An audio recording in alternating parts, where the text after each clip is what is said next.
Two men, two microphones, one movie, a couple of beers, and some wildly outlandish critiques about the movies you may or may not love. The following review will have massive spoilers and possibly offensive commentary. This content may not be suitable for little bitches. Brought to you by Goat Straw Entertainment and some liquid courage.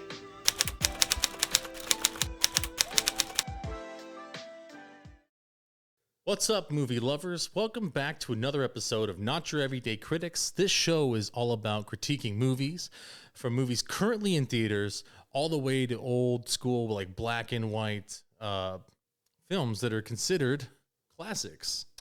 We're just a couple of guys with, an extraordinary feel for movies, and the critiques are our own opinions and based on our views. It shouldn't be the reason to not watch a movie. Movies are subjective. Even though we don't like maybe some of these movies, it doesn't mean that it's not for somebody. We discuss every genre and budget level film on our show.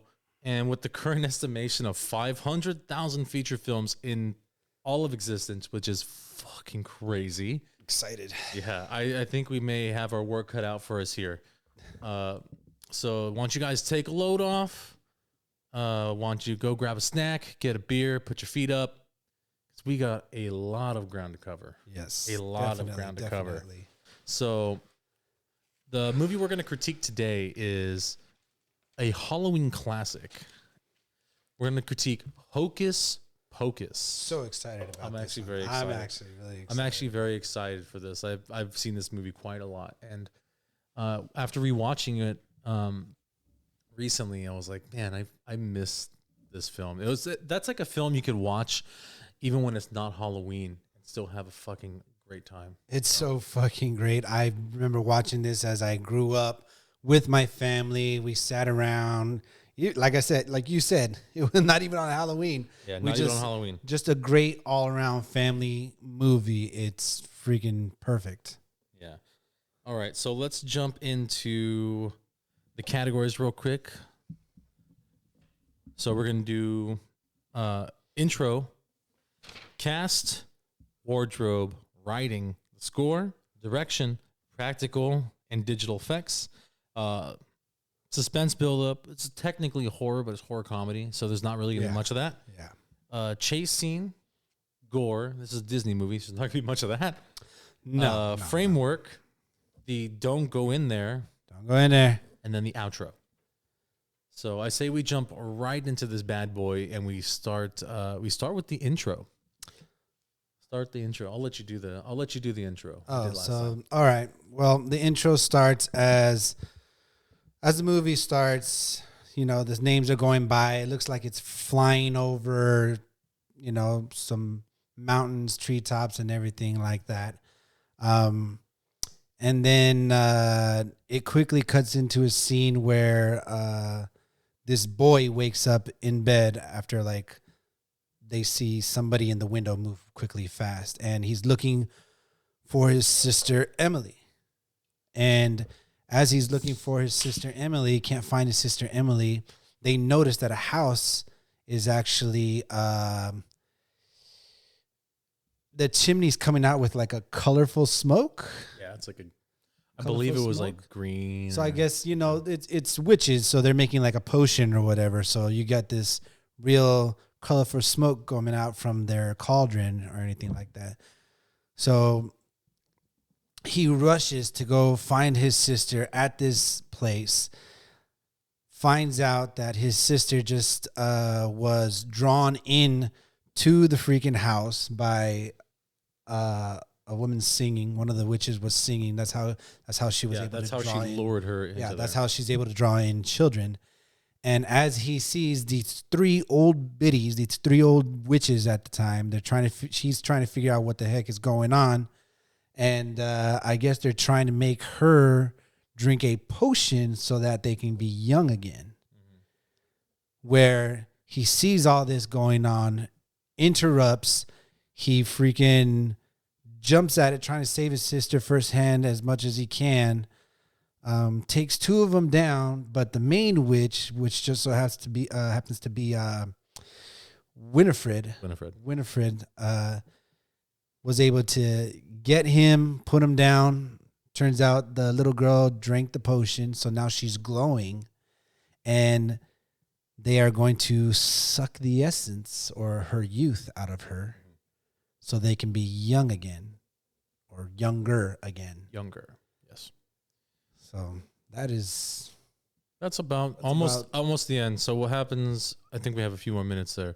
What happens is they suck the essence out of her, and then they decide to punish Zachary by turning him into a cat so he can live with the guilt forever. Right, that's right. He becomes immortal. He's an immortal black cat. Yeah, I forgot. And then after that, the village people show up, right? And no, dun, dun, dun, dun, dun, dun, dun, wrong village people. But they show up, they got their torches and shit. So stupid. And they basically tell the witches to come out of their house. Yeah. And then they basically ask them, where are the children at? Where's Zachary? Where's Emily? And they're not telling them nothing. And then they're prepared to hang him. And they drop the book on the floor, and the book opens up to a very specific page that says, on All Hallows Eve, when a virgin lights a black flame candle, the witches will come back to seek their revenge. And then they laugh, and then they hang those dumb bitches. And that's the end. You see them straining in their boots. Yeah, you see them. Yeah, you see them like, yeah, exactly. It's exactly what you see. So that's the opening. So the intro. I think that was a really good intro. I thought that was a really good intro. It's done really well. The graphics, all that stuff, it's paced really well.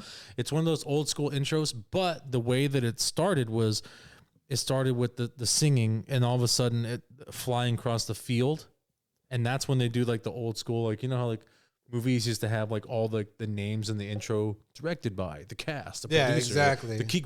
They would have half the credits in the opening, and that's a very old school thing. But the way they did it, it was okay because it's in the intro and they're flying. It's in the intro, and she's flying, and all you see is field. So it worked really well with that. Yeah, if it was a different movie and it was just a background, or they're showing like it wouldn't work. No, the way they did it, it worked really well. Yeah, I'm actually really happy with the way this opened up. It actually, again, it's Hocus Pocus. Grew up with it. To me, this movie is a great movie. Definitely a great family. It's a great film. A great film. We kind of got really excited. We jumped right in the intro. We didn't even tell the viewers the synopsis. Oh crap! So you know hold what? on. That's how excited we are about this fucking movie. movie. We didn't even tell you. We're gonna dial it synopsis back of this one second, really quick. So here's the synopsis for Hocus Pocus.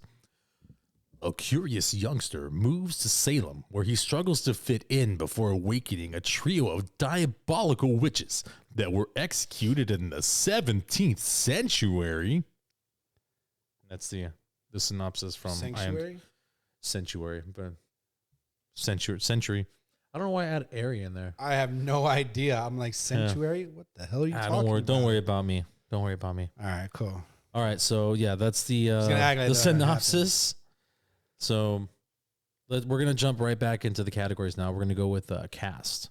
So, we have Bette Midler. She plays Winifred Sanderson. Mm-hmm. Sarah Jessica Parker. She plays Sarah Sanderson. Uh-huh. Kathy Najimy plays Yes. Mary Sanderson. Omri Katz plays Max. Yes. Thora Birch plays Danny. Uh-huh. Vanessa Shaw. It's Vanessa. Vanessa. With the I. Vanessa. Vanessa. Oh, what's up, Vanessa? Vanessa Shaw. Vanessa Shaw. She plays Allison. Still hot, by the way. Yes. Yes, she is. Amanda Shepard plays Emily. Emily Binks. Larry Bagby plays Ernie. This is ice. Tobias Jelinek plays Jay. Yep. I'm trying to get all the big names here. Doug Jones. Oh, Doug Jones played Billy Butcherson? I didn't know that. Do you know who Doug Jones is? He does all those movies like they have like somebody with a ton of practical effects on. Like he was in a couple of different characters in like Pan's Labyrinth. He played the faun. He played Pan. Really? He also played the guy with the hands. He played that guy. He was in Buffy the Vampire Slayer. He's in every movie you could ever think of that has a guy that's covered in prosthetics. It's usually him. He has a fucking huge array of films that he does. Like it's insane. For some reason, they always go to him. Not entirely sure why, but I guess it stands for itself. Like he's great at what he does. So, yeah. Crazy. Okay, so let's see. Oh, Sean Murray plays Thackeray. Thackeray Banks. It's funny because it says Thackeray Banks. It's Thackeray. Why isn't it Zachary? Thackeray Banks. They don't have a Z then. You know, for most of these people, I've seen some of the stuff that people. Do you know where he reminds me of? NCIS. He could be in there. I don't watch NCIS. Yeah, no, he's from NCIS.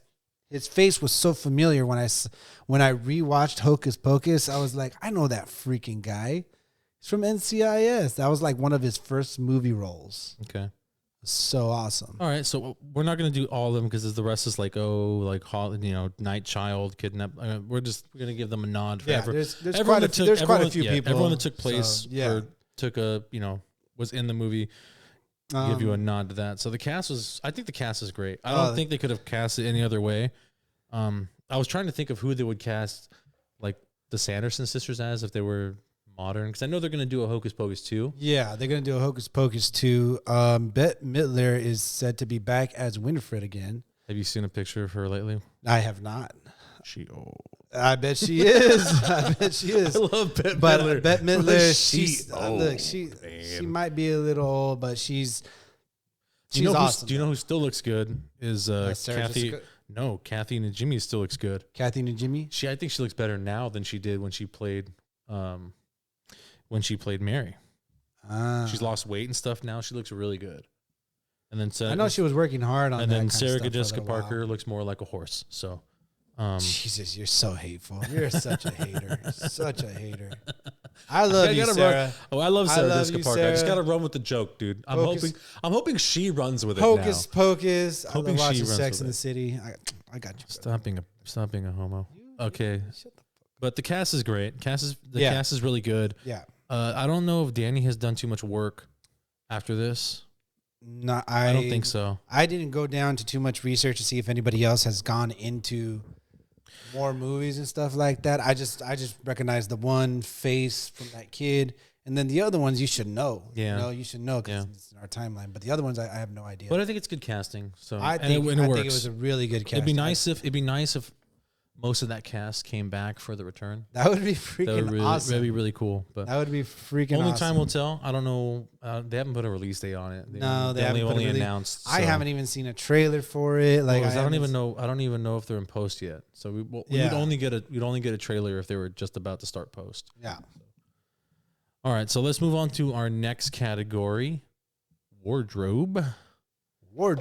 There's a lot going on here. There's a lot. Because it's part period piece, which is the very beginning. It's part period piece, and then the rest is modern. So I think they nailed the period piece, dude. Okay, so do you know who created the wardrobe for this movie? No, but I'm about to find out. Yes, you are. Her name is Mary Vogt. A little M? Vogt. Mary Vogt. Oh, Vogt. What is she Vogt? Well, I'll tell you what she Vogt. She not only designed the costumes from every single thread to this movie, she also made the costumes to the Batman Returns movie, and she made the costumes to the Men in Black movie. Like she's done. She doesn't have to do any more. She made sexy Michelle Pfeiffer. We're good. She's done quite a few things in quite a few movies, and you know what? Just the full on details for the Sanderson sisters. Their wardrobe. The wardrobe is fantastic. So awesome, and it fits them so well. It's it's flashy, but it's still they look like witches, and it's almost like the way that their outfits look like they're going to a ball. They're very dressed up. Yeah. So that's really cool. It suits them so well. It definitely has like almost the like old school witch feeling to it, just with a little bit more brighter color. You know what I mean? Because they still have the black boots, you know, like the high black. I don't know if you have. Yeah, they got the boots and the big shiny buckle exactly, and all stuff. that kind of stuff. Like they have little pieces of like an older schooled witch or whatever. Yeah. But the costumes here, they gave it a little more pop, a little more color. Which is good because I mean, Sarah Sanderson's got a little bit of a cleavage thing going on. A little. They got her in a push up and a low cut. Let me tell you, very nice. Very It's nice. It's nice. Bette Midler, she's got more of a formal look, but she's a leader, so it works out for her very well. I was very pleased with the costumes and the wardrobe that they put in for this. It was good. You know, the kids, they regular clothing for the 80s, it's the 90s, so know, I mean, 80s, it's fine. 90s, whatever. And 90s. But as far as how the witches came out, it was freaking the zombie. She designed the entire freaking for zombie. Billy Butcherson. Yeah, she freaking did the entire freaking wardrobe for that too, and that came out looking really good, like purpose tears instead of just all that kind of stuff. Yeah. So yeah, it was. They got a lot of. They definitely did their work on that. We'll get to that with practical effects. That's part of practical. Yeah, part of practical effects for sure. Yeah. But the wardrobe very evocative. Fantastic. And most of these critiques on all these categories are going to be probably top notch because Disney's behind production for this, and Disney don't fuck around when it comes to production. No. So, all right, let's jump into writing. So this movie was done incredibly well. It was written in the 90s. All the pieces fit. There's not a lot of holes in this movie. I always try to find holes every time I watch this movie. Mm-hmm. And there's not really any. Can you think of any plot holes or any dialogue that doesn't match? Any characters that speak in a way you don't think that they should be represented, like it's out of character for them? I don't think so. I don't think so. Granted, some of it's dated because it's from the 90s. It is. It just seemed a little. Some of it seemed a little corny, but at that time, you got to imagine at that time. That's exactly how movies were done then. Exactly. That's how movies were done then. That's how they're done. That's how movies were done then. I can't expect more than what it is. If I'm looking at it now, yeah, we're gonna see something like that. But I got to look at it when it came out, and at that time, I can't see anything. It was a perfectly good movie. I think it's actually fitting perfectly the way they're going into it with everything. So that's how I feel. So that's where I stand at that. Okay. What about you? I think it's fine, to be honest. I there's not really much I can critique about the writing because it's very on point. So I think we're good with the writing. A lot to say. We're good with the writing. A lot to say. We're good with the writing. The writing is very on point. On point with the writing. No problems here. Yeah. Let's talk about the score in a minute. All right. So jumping right back into it, we're going to talk about the score. Yeah, we're going to talk about the score next. How'd you feel about that? I enjoyed every part of the score, actually. I enjoyed all of the parts where like they're being chased, the parts where they're just lounging about and it's like a lighter music. They use music really well. I mean, like I said, but there's not going to be many critiques here where we're going to be hating on this movie because it's done to a T. The music director that they used wasn't even the original music director that they were going to have for this freaking movie, too. Because the person that they wanted was a guy named James Horner. Okay. But due to certain time schedule conflicts, he was busy with other things. I'm sure he was on so they brought in another person named John Dabney, who did all the music for Hocus Pocus. So everything that's been on cue was by John Dabney, which makes me wonder, like if it was done the other way around, like if it was done by James, How different? how different would it be? You Yeah. know what I mean? So Yeah. it's just crazy. We probably wouldn't have a movie that we enjoy. Probably not. Yeah. You know, just because I mean, music matters in movies because they set the tone. They can make you feel a certain way before the scene comes up. Yeah, they build You know up. what That's I the whole mean? point. Is they build up So, your emotions. Yeah. With the music. So for That's all we why- know, this movie could either gone better or gone worse. But as far as I know, John Dabney, I like his style, man. Music came out really good, Killed it. on point for a lot of the scenes. So Killed it. I was definitely happy with it for sure. He definitely For killed it. sure. All right, so now let's go with direction. So this was directed by Kenny Ortega. Kenny Ortega. Let me see here. See all of the movies he's worked on. Kenny Ortega. The name actually does sound familiar. Okay. I can't bring a movie to my head right now. He's got a couple movies in the making right now. Oh, really? He's done Descendants 3, Andy Mack, Change of the Heart, Descendants 2. Not sure. My crazy ex-girlfriend. Oh, they have a TV series? I guess. I have no idea. Is a lot of these I don't even know what this is. Descendants. Not sure what that is. The Making of Frozen. Okay. There you go. Legally Mad. He did This Is It. He did the Michael Jackson This one? Is It. Yeah. Wow, that's crazy. High School Musical 3. High School 2. 1. He did all the High School probably Musicals. all High School Musical. If you got Cheetah 3 and 2, Girls. obviously he's got the other ones. Ally McBeal. That's a big thing. Wow.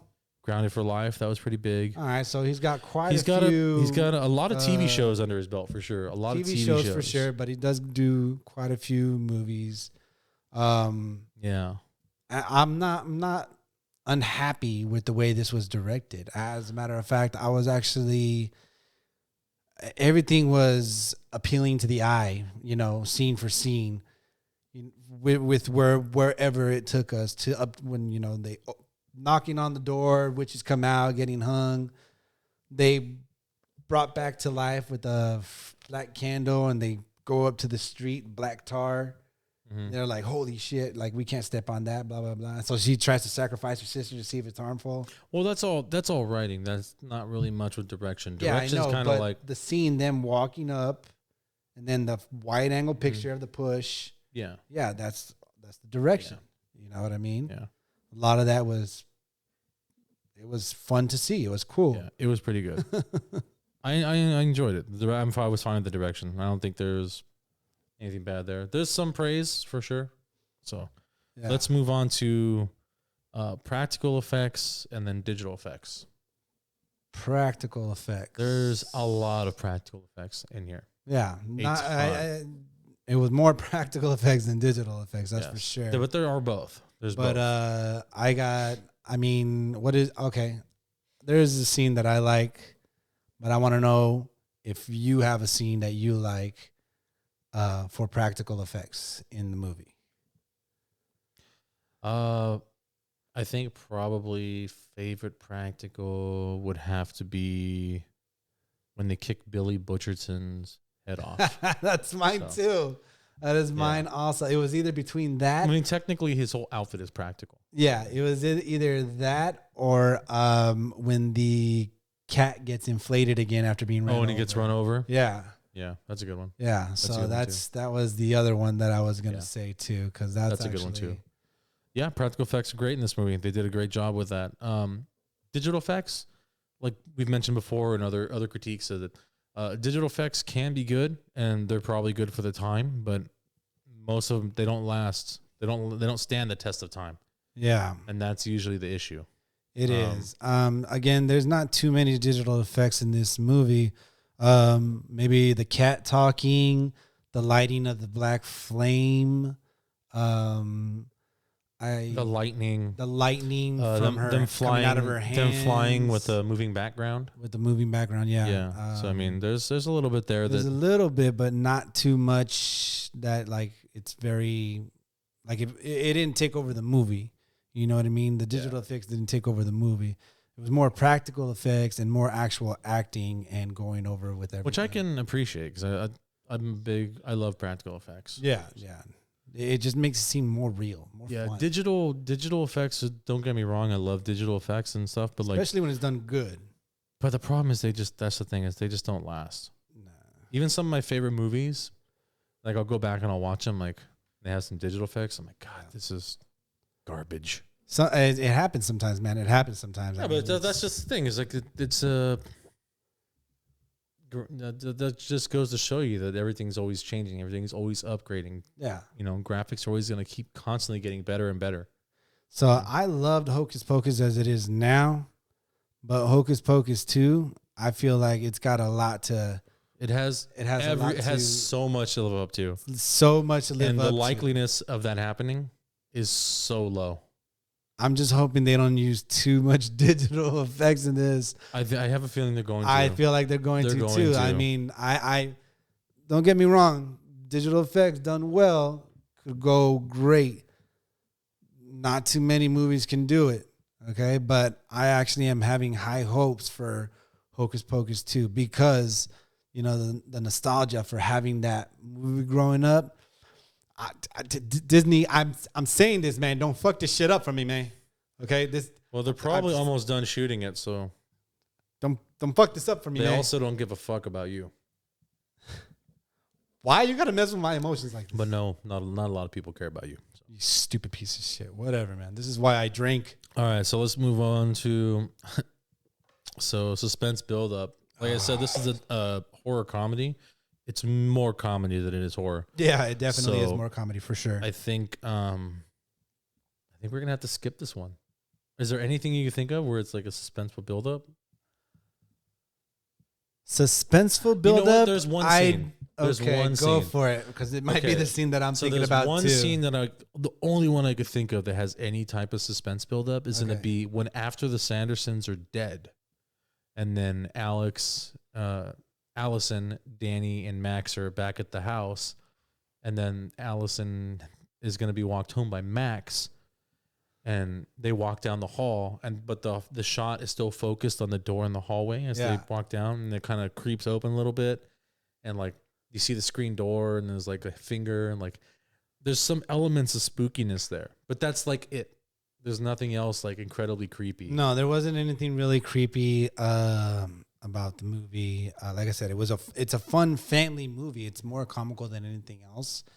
But it is a Halloween movie. It was definitely, it wasn't out of your seat frightening. It's like out of your seat. Oh, what's gonna happen next? Kind of ordeal. This is definitely not that. This is definitely not that. But yeah, other than that, I can't think of another like suspenseful lead up to anything. I believe that's the only scene that is suspenseful. And then they go back upstairs and they try to see if Danny's still under the covers, and they go to reach, and then it's Sarah, and then that's it. Then it's not scary anymore. That's it. That's all. That's the only thing that I would consider to be like terror, like like a build up. But other than that, it's all comedy. Yeah, definitely all comedy for sure. So let's move on to the chase scene. Your favorite. It is.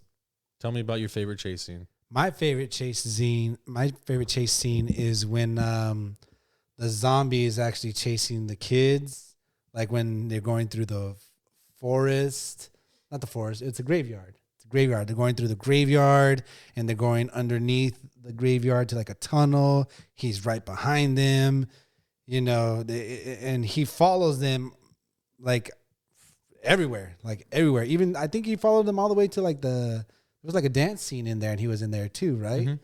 Yeah, like it was a really cool chasing, and with the zombie, with the attitude, with the witches and shit, he's pretty much, go in there, go get the kids. He's basically like saying, fuck you, I'm gonna do whatever I feel like.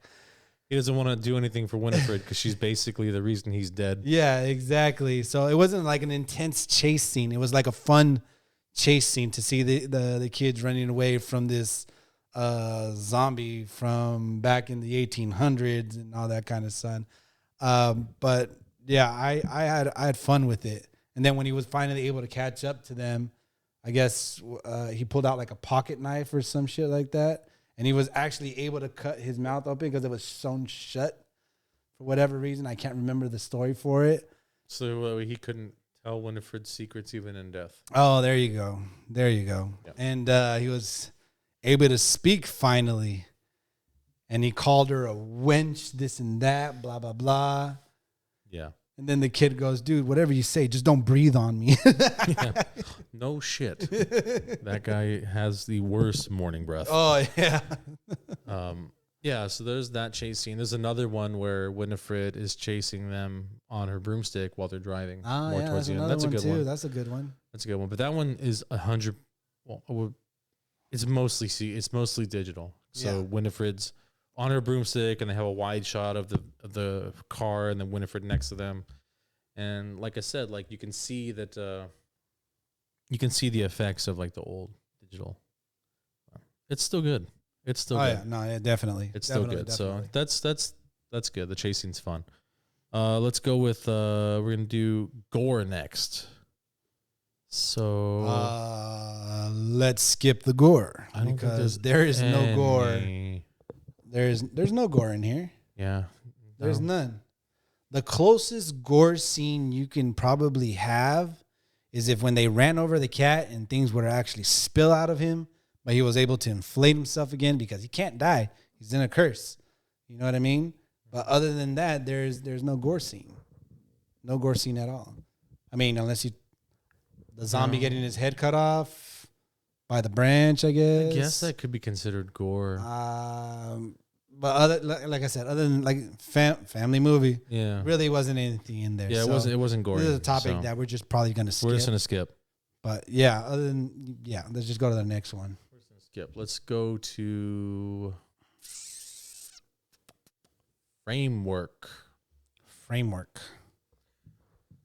Again, I'm gonna let you lead on this because I did pay a little bit this time attention to some of the framework, but I know this is like your area of. What it is that There's you like actually seeing. the framework's pretty good in this movie. There's not a lot of scenes that really like captured my like, ooh, that's a really good scene. But they did a really good job of balancing out all the objects inside of the frame. So that was really nice. But an overall shot, there's not many there that I was like, that's fucking cool.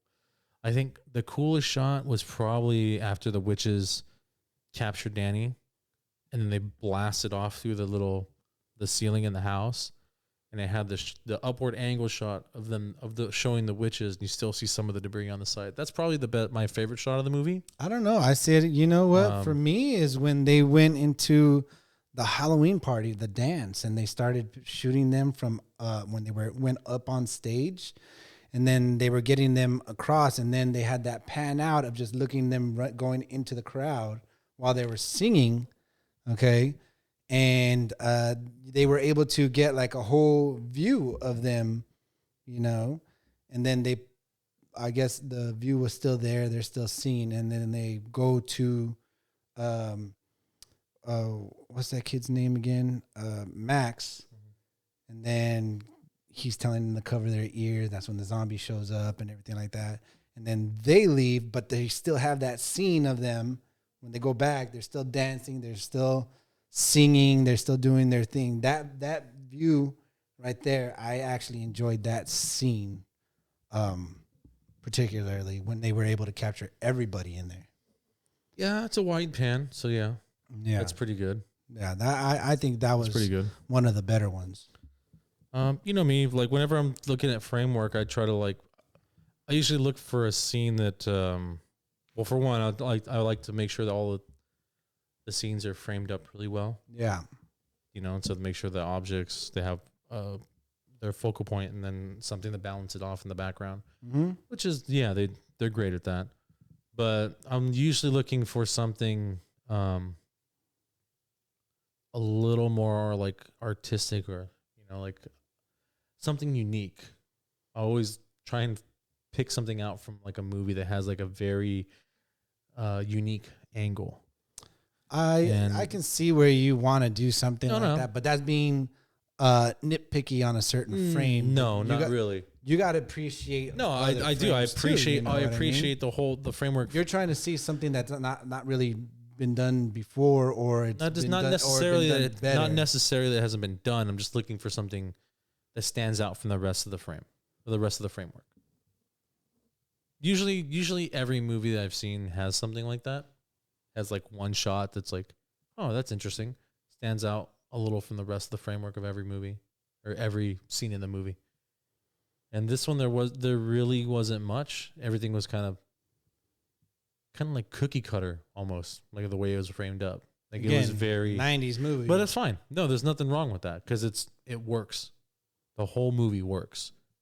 So that's fine. I don't need to have like a nice, unique, artistic. Yeah, it's just me looking for something.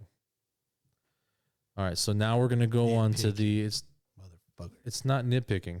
Nitpicking would be like hating on them for not having. No, you said you're looking for something. Whatever. But I'm not hating on them for not having it. You say you're hating. So now we're gonna go into the don't go in there. Don't go in there. So, which scene do you think this applies to in this movie? I got a couple of things. Okay. It's not so much as a don't go in there. It's don't light that candle. Why you gotta light the candle? What? For real? I get that. Yeah. Are you kidding me? You know the stories. You know the folktale. That candle's been there for fucking centuries. Nobody has lit it for a fucking reason. And then this out of town fucking whatever fucking kid, okay, lights this fucking candle because he doesn't believe in shit. Well, also tries to show off in front of the girl, I guess. Exactly. I don't know. Put yourself in his shoes. I wouldn't. I know myself. I wouldn't have lit the candle. I would have lit it twice. Of course, you would have lit it twice. I would have lit it twice. I would have put it. I would have lit it. Piece of shit. Man. I'd be like, check that out. Check that out. That sounds pretty sweet, right? And then light it up again. Yeah. Light it up again. Because that's exactly how that candle works. No, you saw they were trying to put out the candle. It wasn't going out. Yeah.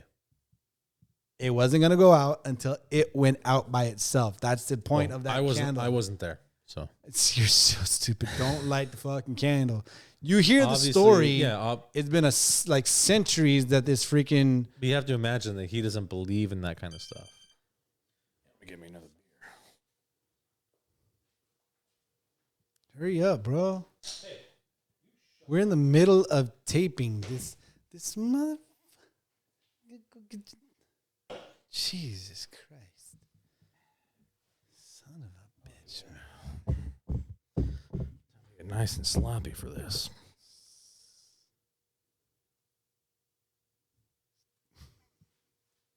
You're stupid. Anyway, you see me, I'm indifferent when it comes to the lighting.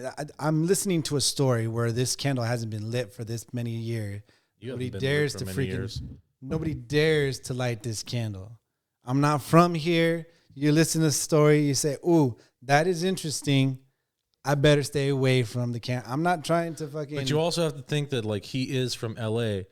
Nobody, at least most of when in the movie, a lot of the kids don't like him there. Allison shows a little bit of interest. And so like it could be a way for him to like, I'm going to prove this wrong, you know? So that way maybe he can get some people to like him. I don't know, man. It's just. Also, like I said, put yourself in that's exactly what I just did. Put yourself in his shoes. I put myself in his shoes. And then look at how smart she was. Yeah. So look how smart she was. She was the one telling me about this fucking story. No, I said look how smart she was. Oh, well, that's your fucking brain, not brain, but whatever. Anyways, don't light that candle. Okay? Don't go in there. Plain and simple. Yeah, but I mean, also, if that imagine the movie, if that happened. Okay, don't light the candle. The end. Right? She's like, don't light the candle. He's like, okay. Cool. She doesn't light it. And then Ice drops in the singing. He's like, you're a bitch. And then it says the end. Another one for the don't go in there is this one I think is a little more funny because it's the opposite end of the spectrum. So it's when the witches chase them down at the high school, and they trick the witches into going into the fucking furnace. Ah, okay, gotcha. Because it's clearly a trap, right? So they hear a woman speaking, which is none of the three of them. They hear a woman speaking, and then she's saying something in English and then something in French. How is that not a red flag? Even if you're from like 300 years ago or whatever, that should just be like, no, dude. That's clearly not the person we're looking for. No, definitely not. But hey, witches, right? Dumb bitches. Whatever. Dumb bitches. Okay. Yeah. What's next on the list? Next category we got is outro. Man, we kind of blasted right through this one. Wow, outro. Okay. Well, one more thing I'm going to bring up before we do the outro, okay? And I want to bring up the budget for this movie real quick because I feel like you bring this up every time I do. Talk. I really want to just make that a category. I almost kind of want to make it a category just because. All right, we're going to talk about budget. I'm going to talk about budget for the movie just because I feel like this actually matters because people put a lot of money and time into these movies and you want to see how their work prevails in theater. And sometimes it does well and sometimes it doesn't. For me, I think, showing what went into this movie, how good it became, and then it comes out on top, or, maybe it didn't do so well and it comes down on the bottom. But for Hocus Pocus, I feel like it was a really good movie. So the budget for the movie was actually $28 million to make this movie. $28 million. $28 million to make Hocus Pocus. It came out in 1993. Mm-hmm. $28 million. That's it. $28 million. That's low even for the time. Yeah. So $28 million went into producing and directing this movie, and the box office came back with a $44.9 million. So that's not good. Not good at all. It didn't come back very high. But after the box office came back with $44.9 million, people started purchasing this movie more. The value in the movie came up a lot more. As a matter of fact, till today, people still try to get this movie. This movie actually makes $500,000 a year now. I can see that. Yeah. So this movie it's getting new revenue every single year. Exactly. So what it didn't do back in theaters back in like 93, it's such a good movie. People are still going at it till today, and this movie's still making a bunch of money. And these actors are actually still making money off of Hocus Pocus. That's good. Yeah, exactly. That's good. It's freaking crazy. I thought that was important to bring up just because, the money, the time, the direction that puts into these movies and to see their success, or to see their failures, whatever. But I think budget is a good thing to bring up just to see and appreciate sometimes. Yeah. Yeah, definitely. You would think that movie would have just done better overall. Just blasted though. Yeah. So it's kind of a bummer to know it didn't even double. Didn't double. That's a flop. Yeah. It's definitely a flop. That's also a reason why we didn't get a sequel. If you really think about it. Yeah, that's definitely a reason. But since now it's making so much money every year. Yes. Now, they're like, you know what? Let's revisit that. Exactly. Wasn't making very much money at the box office at the time, but it's still making money till today because people still buy this movie either on the apps or they'll download it or whatever. Costs a little bit, I think it was like $5 to download and buy it for your personal things or whatever. I'm sure it's more than that. It might be. I'm not It's more sure. than But that. it's an old 93 movie, so I don't know. I bought fucking, not butt fucking. I bought Angus, like 6 months ago. Mm-hmm. I think that one was about $20. Angus? Yeah. Or 14. No, it might have been $14. I think it was $3 to rent and like $14 to buy. and Hocus Pocus probably a little bit more. But it might the be a thing little more. is, But $20, then you own it digitally. So I mean, yeah, you don't have to worry about it taking up space on the shelf. yeah. You have shelves at home. Don't know. If- Yeah. I don't know people's lives. I still like hard copies, so I still collect DVDs and Blu-rays. So Yeah, he likes to move 80 pounds of plastic that he'll never whatever, man. that he'll never I don't use care. and watch. Do you actually take, like, when you sit down and watch a movie, you're like, you know what I feel like watching right now? I'm gonna watch The Pest. And he's like, there you are. Opens it up, walks over to the fucking DVD player. Yeah, there we go. Slides it in, sits down. He's like, then you have to wait for all the bull. Because whenever you put the movie in, they still have like previews for other movies, and then you have to go to the main menu. You know, like then there's like a list of bullshit. They're like, hey, do you want to see what happened behind the scenes?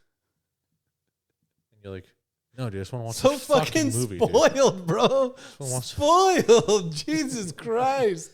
So fucking. Oh my God. So much fucking work to do. Whoa. And back scenes and everything, kind of like that.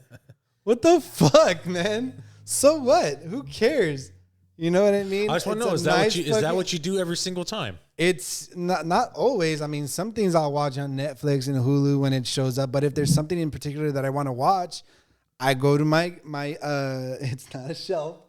It's not a shelf. Is it a trunk? But it's no, it's like a stand. curtain? You know what I mean? That turns and shit. That I have all my DVDs in there or whatever. A stand that turns. It's like a CD. Oh, it's like one of those CD towers? Yeah, it's like the CD towers. You are so gay. I don't give a shit. You talk shit. I don't care. I don't go fuck. So check But it out. It spins, everybody. It does spin. It goes. It's about this high. How high is Spins it? About this high. Is it this high? You see? So, but I don't care. I like the hard copies. I like having like a collection and everything. I don't need a digital collection. I like actually having actual collection. The problem with that is I like buying movies. So it's like whenever I want to buy a movie, like I don't want to be like fucking 50 and have 10,000 movies, you know? Whatever, man. People collect baseball cards. They do, but I mean, where am I going to put those? And then like at that time, like I'm like the whole pulling it out of the case and all that stuff. It's fun for nostalgia, but I mean, I'm never going to view them that way. Because you can get the same quality. You can get all the stuff that you're looking for, deleted scenes, director commentary, all that stuff. You don't need to have the physical copy for that. You can watch it digitally. Anyway, back to the movie though. So let's go ahead and do the outro. Go for it. Okay, so the outro, last 15 minutes of the movie. So we're in the graveyard, and there's the Sanderson sisters, Danny, Max, Allison, Billy Butcherson is there now, and he's also helping them. So Danny's in a grave, she's in Billy's grave, and they lined up with salt so the witches can't get to her. And then all three of the Sanderson sisters, they come down and they try to get Danny because they only have enough of the potion left for one child. And Winifred is she's so hell bent on making it Danny because Danny called her ugly. So instead of grabbing one of the thousands of kids that were at the cabin, she's like, "Fuck that bitch." She's like, "No, dude, you exactly." So she basically fucked all three of them, which is very selfish. So they go to the graveyard. They're trying to get Danny. A little fight ensues, right? So and what happens is Winifred comes down, kicks Billy's head off. So Danny comes out of the grave to help Billy grab his head. When she does that, Winifred sees her opportunity to swoop down, grab Danny, and then fly her up into the air and hold her there and make her drink the vial while, Max watches. But Danny knocks the potion out of her hand. Max catches it, and he threatens Winifred. He's like, let her go or he'll smash it. And then Winifred's like, smash it and she dies. So in order to save his sister, Max drinks the potion. He drinks the potion. Fucking awesome brother right there. That's a good brother right there. That's a great brother. And so seeing it's like there's no other option now because she only had the one potion, Winifred's like, how silly to give up your life for your sisters. She drops Danny, picks Max up, glides up, and she grabs him. She's trying to suck his life force out, but he's like resisting the whole time. He's like pushing on her face, moving her out of the way. And she gets a little bit out of him. Yeah, she if you does. look at, I did notice if you look, that. she gets a She little gets bit. a little bit out. She of gets him. a little bit out of him. You know, and She that's gets a when little the bit out of sun him. starts. But the to sun come starts up, coming up, and she starts like turning into. She's stone. like, uh oh. She's like, uh oh. She's like. She starts Okay. turning into stone. So now that we were talking about plot holes, right? There is one plot hole here, or just an error. Okay. All the Winifreds, they get dispersed, right? Yeah. Sarah and Mary, they get thrown up, and they go, oh, they're like, so now they're out of the scene. They blow up, I believe. No, this is before. We're gonna take one step back. Gotcha. Okay, so they get blown, they get pushed off to the side, right? Okay. And then Max and Winifred fall to the ground, right? Okay. Max still has the potion, Mm-hmm. and then Winifred is on the hollow burial ground floor. She's on the floor. Oh. She's not supposed She's to be able to be touching the ground. exactly. Can't touch the ground. Couldn't touch the ground. So either I don't know. So that has to be an error in writing. That's probably the only one I could think of. Maybe there's a. Right? Because they're at the graveyard. They're not supposed to be able to walk on hollowed ground. So I remember watching it. Oh wait. Okay, all right. So there's I don't think there's a mistake. Sun starts going up, time's running out, right? Mm-hmm. Two sisters that are on the broomstick, sun's coming up, they burst. But what if they step on the ground, they would turn into stone, which she was turning into stone. Okay, she turned into stone. But it's only because the sun was coming up. No, she touched the ground, right? That could have been a thing that if she touched the ground, she would turn into stone. But I feel like they would have told us that in the writing, though. Maybe. There's no maybe reason not. for that. Because if they were going to tell us anything why they can't touch the floor, they should have told us that before when they knew they couldn't touch the floor. Because at that point, we're wondering now why. But then it would have been the instantaneous, though, because she was like walking around on it. And then she picked up Max and held him. Maybe, I guess. If she was in a turn to stone, it should have just turned her to stone when she fell on her face. Probably. Right? Probably. So I mean, maybe it wasn't instantaneous. it's just that's one of the plot holes there. Questionable. It's questionable. I don't know. It's You know questionable. what? Leave a comment down below. Let us know what's going on because we have no idea. We could use a little bit of help. So we appreciate. Well, we're you just helping questioning out. it. So I mean, It's fun, yeah, it's fun. but definitely. Well, anyways, so what happens is Winifred falls to the ground, and then she's face down, looks up, sees Max, crawls over to him, grabs him by his shirt, both hands, lifts him up off of the ground, so he's no longer on the ground. That's a strong bitch. So man. she's strong as fuck. Strong bitch, man. But also, you have to take that into consideration that she is from a few hundred years ago. And guess what they had to do? They had to do physical labor all the time. She's all probably the strong. time. She's All probably the strong damn as fuck. time. Yeah. She's not like, hey, man, I'm hungry. Let's get some Uber Eats. You know, they had to go kill shit. Exactly. Um, Uber Eats. So she picks him up. She's trying to suck essence out of him, but she can't get anything. And she looks, and the sun is literally rising. Like you can see it on the horizon. It's more than halfway up, and she's like, "No!" And she starts to fucking straight up turn into a stone. For some reason, she becomes a statue, Yeah. right? And the other two sisters are like, "Oh no, oh Wiedersehen," and they blow up. You know, that's not what they say, but they blow up. Like little light spurs come out of them, and then they just turn into dust. Winifred. After the sun rises completely, hers finally blows up and there's all the green mist and whatnot. Yeah. And so now the witches are dead. And then Binks is injured, but he's not moving. They think that Binks is permanently dead now. Yeah. But little do they know, the ghost of Binks. Yes. Ghost Binks. He comes walking out the side, and he's like, "Oh, the curse is lifted. Witches are dead." I'm good to go see Emily now. So then Emily comes up. I don't know why Emily shows up. Where was she the whole time? Emily's dead. Emily's dead, right? So now he's dead too. He's able to see his sister. But this is another thing that doesn't make sense. Is like if they could see ghosts though, like spirits, how come they couldn't see them the whole movie? Maybe it's one of those her searching for her brother, him being able to finally actually see her kind of thing. Like, maybe the kids can't see Emily, but now Sean could probably see Emily. It's a Who's mix. Sean? Oh, I'm sorry. Max. No. Thackeray. Yeah. It's possible. I don't know. The last, I feel like the last like 10 minutes there was like a little, some of the I don't stuff. want to question it too much because I think it's actually a nice ending. It is. It's Disney's happy ending. Yeah, for sure. It's Disney's happy ending. Definitely. But some of that, I feel like if there was any lazy writing, it was at the end. If there was any lazy writing, it was at the end. Literally for those two things. I guess, yeah. So maybe.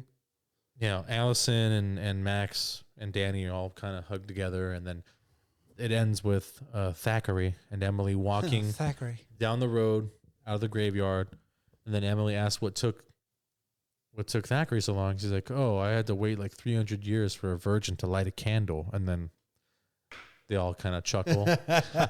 This guy doesn't know what pussy feels like. And then roll credits. Roll credits.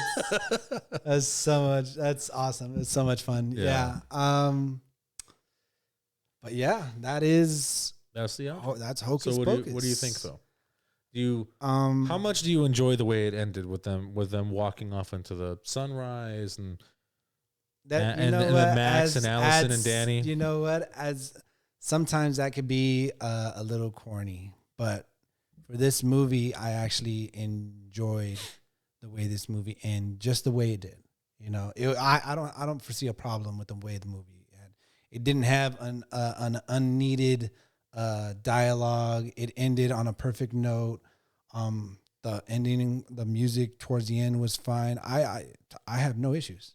Okay. I actually really do enjoy this movie from start to finish. There's nothing that I have a problem with in this movie. Oh, granted, for sure. Yeah. I enjoy the movie from start to finish. I only noticed those two things literally after years of watching it. I was like, wait a minute, those two things don't add up.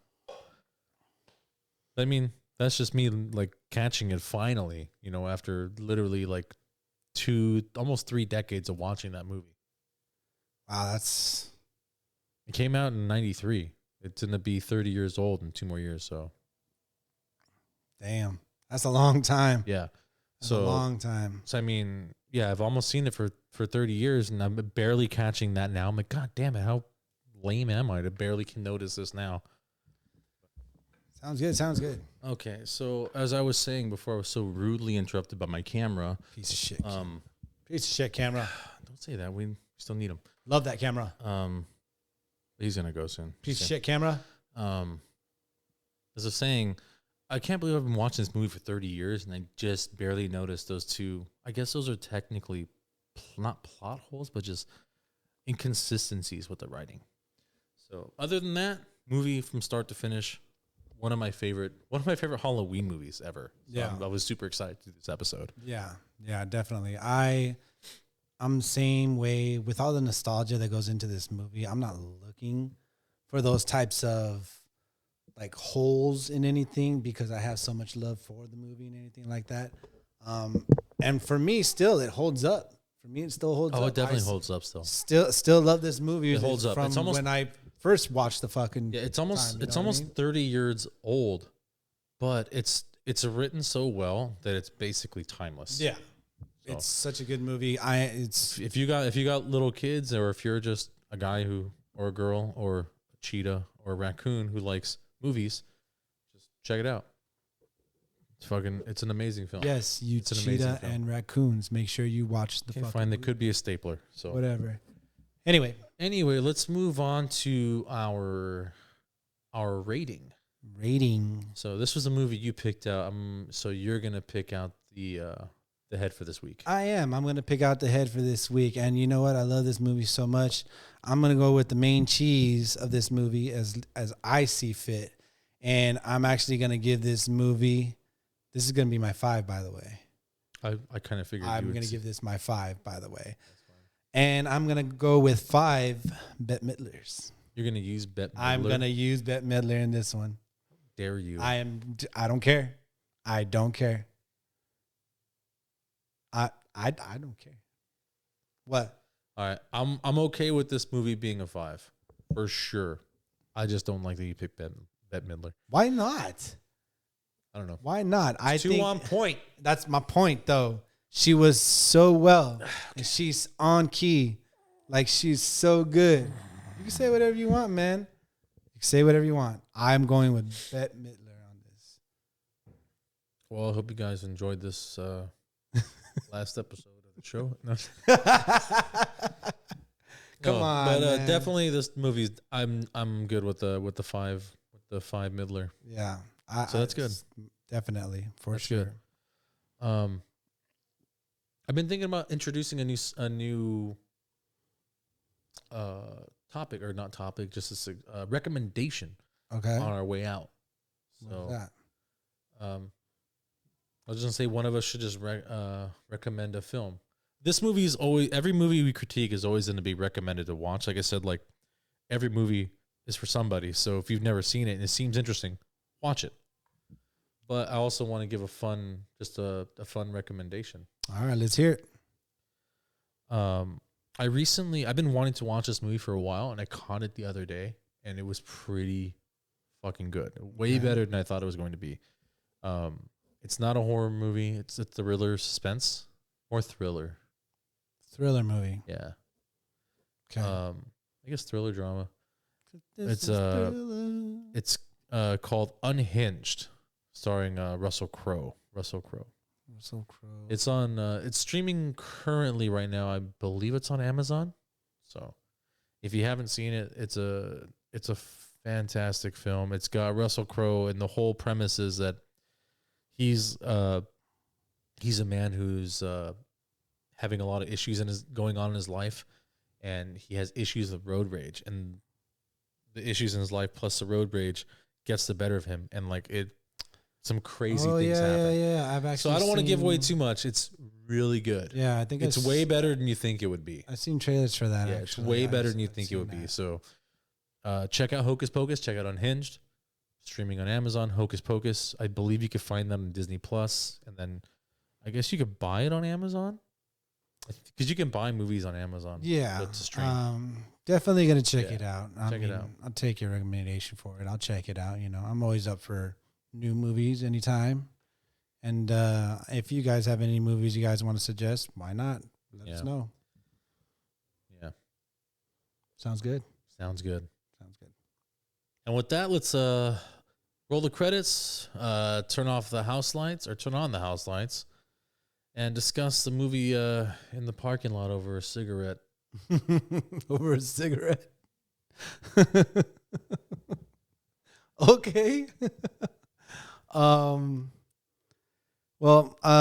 If you like our content, be sure to like, comment, and subscribe. And that little bell that you see down here, go ahead and ring that little bell if you want to see new notifications or upcoming videos. I guess that's me. That is you. That is me.